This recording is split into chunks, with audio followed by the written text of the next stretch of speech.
finding this word while I was working on my master's.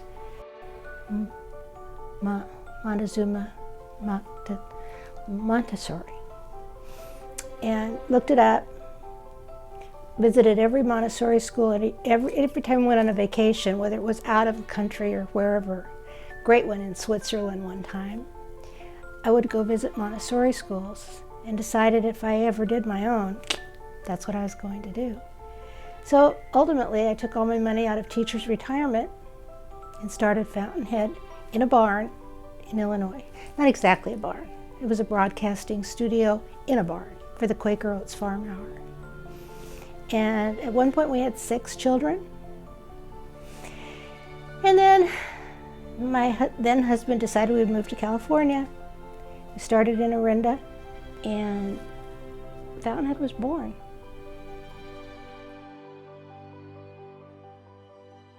When I was taking my Montessori training in Clarendon Hills in Illinois, there was a woman who was one of our instructors. If you could imagine this woman, she had a gray bun, and she was an ex-Lithuanian nun. She had the carriage of a telephone post and the demeanor. So we would be in her classes, and she was so no nonsense, but she was so practical. Some of the other classes I had taken were like snore, but she, in the middle of the night with these classes, because I'd been teaching all day, then I'd go down for the classes, and she was just so vibrant. An example, in Montessori there are exercises where you put things particular places so they're ready for the next child. One is a spooning exercise. So you spoon from one bowl to the other, or from a cup or a dog dish or something, just to practice spooning. And this one student said, Miss Petrudis, what do you want, girl? You're interrupting me. That's my impersonation. She said my Lithuanian accent sucks. Miss Petrudis, when you are through, where do you put the spoon? Oh my God, Jesus Christ, you put it down. Down. Down. You know, down. And that was her. She would get so cross at me about whatever. And then she would say, you're a genius. She's the reason Fountainhead exists, because it wasn't so cut and dry. I put an advertisement in the paper because I was immobilized waiting for Shandy to be born. In a Montessori school in the area. And a woman, Laura Pan was her name, I'm still in touch with her children. She said, I want one in Orinda and I'll tell you where. So they smuggled me out of the hospital.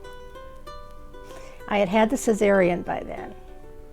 So I'm walking like this with my slippers and my robe. And the custodian who let me into Orinda said, what are you going to do here? I said, I'm going to start a preschool. He says, can you stand up? And I said, I don't know, I'm not going to try yet. And we took it. And it worked.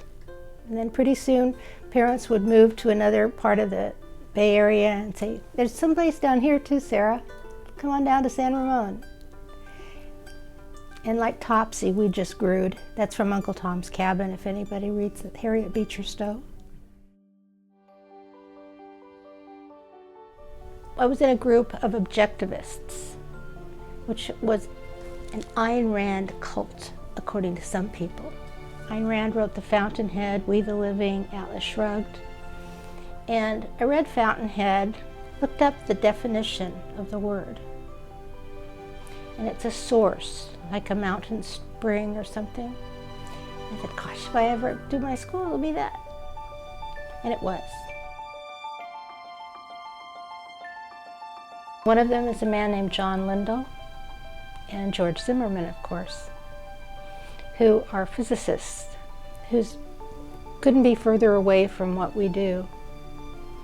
But they saw the value. Their kids have gone. And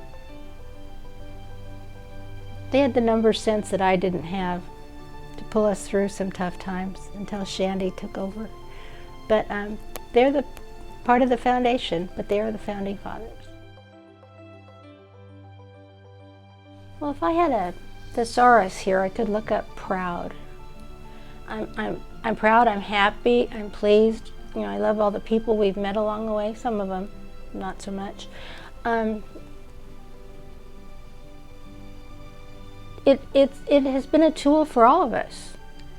I mean, here I am being videotaped and I'm 900 years old and Fountainhead's still going and my grandbabies are here, and it makes me very happy.